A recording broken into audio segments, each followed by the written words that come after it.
అందరికీ నమస్కారం. మనందరికీ చిన్నప్పటినుంచి తెలిసిన ఒక కథ నోవాహు అతని పెద్ద ఓడ కదా. అయితే ఈరోజు ఆ కథ వెనుక ఉన్న అసలు సారాంశమేంటో చూద్దాం.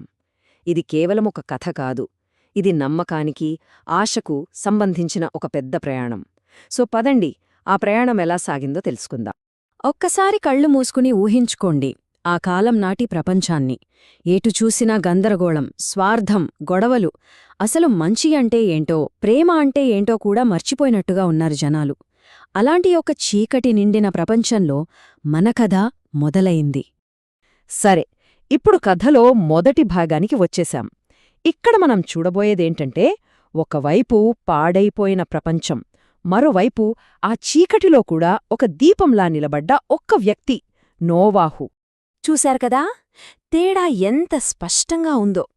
ఒక పక్క ప్రపంచం మొత్తం హింసతో, అత్యాశతో నిండిపోతే, మరోపక్క నోవాహు మాత్రం చాలా సింపుల్గా, మంచి మనసుతో బ్రతుకుతున్నాడు. అసలీ కథ మొత్తానికి పునాది ఈ తేడానే.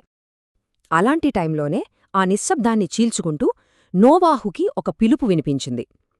ఈ ప్రపంచానికి ఒక కొత్త ఆరంభం కావాలి. నువ్వు ఒక పెద్ద ఓడను కట్టు. ఇది కేవలం ఒక ఆర్డర్ కాదు, మానవజాతి చరిత్రనే మార్చేబోయే ఒక పిలుపు. ఇక్కడ్నుంచే అసలు పరీక్ష మొదలైంది.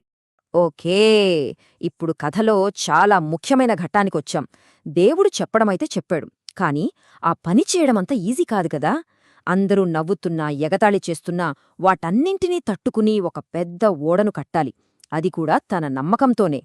నోవాహు ఏమాత్రం ఆలోచించలేదు. వెంటనే పని మొదలుపెట్టాడు.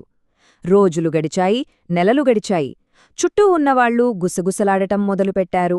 ఆ తర్వాత నవ్వడం, ఎగతాళి చేయటం స్టార్ట్ చేశారు. అయినా సరే నోవాహు అవేమీ పట్టించుకోలేదు. ఎందుకంటే తన నమ్మకమే తన బలం. అదే అతన్ని ముందుకు నడిపించింది. జనాలంతా ఏమనుకున్నారో తెలుసా? ఇతనికి ఖచ్చితంగా పిచ్చిపట్టింది అని. ఎందుకంటే ఆలోచించండి, సముద్రం ఎక్కడో ఉంటే ఈ ఎండిపోయిన నేలమీద ఇంత పెద్ద ఓడ కట్టడమేంటి? వాళ్లందరికీ అది పిచ్చితనంలా అనిపించింది. కాని నోవాహుకి మాత్రం అది తిరుగులేని నమ్మకం. సరే, ఇప్పటిదాకా అంతా ఎగతాళి, నవ్వులు. కాని ఇక్కడ్నించి సీన్ మొత్తం మారిపోతుంది. కథలో ఒక నాటకీయమైన మలుపు. భయం, ఆశ్చర్యం అన్నీ కలగలిపి. చెప్పిన మాట నిజమయ్యే టైమొచ్చేసింది. వర్షం పడటానికి ముందు ఒక అద్భుతం జరిగింది. ఆకాశం నెమ్మదిగా మబ్బులతో నిండిపోయింది. అడవిలో ఉండే క్రూరమైన జంతువులు, సాధు జంతువులు అన్నీ జంటలు జంటలుగా చాలా శాంతంగా ఆ ఓడవైపు నడుచుకుంటూ వచ్చాయి. నోవాహు, అతని ఫ్యామిలీ ఓడలోకి వెళ్లిన వెంటనే దేవుడే స్వయంగా ఆ ఓడ తలుపుని మూసేశాడు. 40, జస్ట్ ఆ నంబర్ గుర్తుపెట్టుకోండి. 40 పగళ్ళు, 40 రాత్రులు ఎడతెరుపు లేకుండా వర్షం. అది మామూలు వర్షం కాదు, భూమిని కదిలించేంట పెద్ద ప్రళయం. ఆకాశానికి చిల్లులు పడ్డాయా అన్నట్టుగా కుండపోతగా కురిసింది. ఒక్కసారి ఈ పరిస్థితిని చూడండి. ఓడబయట ప్రపంచం మొత్తం నీటిలో మునిగిపోతోంది. అంతా వినాశనం. కాని ఓడలోపల ఒక చిన్న ఆశాకిరణంలా వాళ్లు సురక్షితంగా ఉన్నారు. బయట ప్రళయం, లోపల ప్రాణం. సరే, ఆ భయంకరమైన తుఫాను ముగిసింది.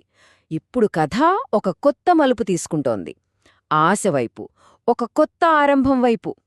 ఆ చీకటి తర్వాత మొదటిసారిగా వెలుగు కనిపిస్తోంది. నెమ్మది నెమ్మదిగా నీళ్లు తగ్గుతున్నాయి. అప్పుడు ఓడలో ఉన్న వాళ్లందరి మదిలో ఒకే ప్రశ్న, ఒకే ఆశ. అసలు బయట ప్రపంచం ఎలా ఉంది? మళ్ళీ భూమిమీద జీవం ఉంటుందా లేదా? అప్పుడు ఆ ప్రశ్నకు సమాధానం దొరికింది. నోవాహు పంపిన ఒక పావురం తిరిగి వచ్చింది. దాని ముక్కున ఒక పచ్చి ఆలివ్ కొమ్మ ఉంది. అది మామూలు కొమ్మ కాదు, అదొక సంకేతం. ప్రళయం ముగిసిపోయింది, భూమి మళ్లీ బ్రతికింది అనడానికి దేవుడు పంపిన ఒక గొప్ప సంకేతమది. ఫైనలీ ఓడ తలుపులు తెరుచుకున్నారు. వాళ్లు బయటకు అడుగుపెట్టారు. అప్పుడు వాళ్లు చూసిన ప్రపంచం అద్భుతం. అంతా శుభ్రంగా, ప్రశాంతంగా, కడిగిన ముత్యంలా ఉంది. ఒక కొత్త ఆరంభానికి సిద్ధంగా, ఆశతో నిండి ఉంది. ఆ సమయంలోనే ఆకాశంలో ఒక అందమైన ఇంద్రధనుస్సు కనిపించింది. అది దేవుడు ఇచ్చిన ఒక మాట, ఒక ప్రామిస్. వినాశనమనేది ఎప్పుడికీ చివరి మాట కాదు, ఇకపై ఇలాంటి ప్రళయంతో భూమిని నాశనం చెయ్యను అని ఇచ్చిన భరోసాకి గుర్తు అది. సరే, ఈ అద్భుతమైన కథ చివరికి వచ్చేశాం. మరి ఈ పాత కథ నుంచి ఈనాటికి మనం నేర్చుకోవాల్సిన పాఠాలేమున్నాయో చూద్దామా?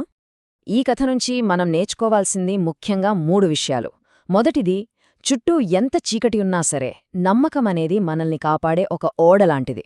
రెండవది, జీవితంలో కష్టాలొచ్చినప్పుడు దైవశక్తి మనకు ఒక ఆశ్రయంలా ఉంటుంది. ఇక మూడోది, చాలా ముఖ్యమైనది, ప్రతి తుఫాను తర్వాత ఖచ్చితంగా ఒక కొత్త ఆరంభం ఉంటుంది. మరి మన జీవితాల్లో వచ్చే తుఫానుల సంగతేంటి? మనల్ని ముందుకు నడిపించే ఆ నమ్మకం మనక్కూడా ఒక ఓడలా మారగలదా? ఇది ఆలోచించాల్సిన విషయం.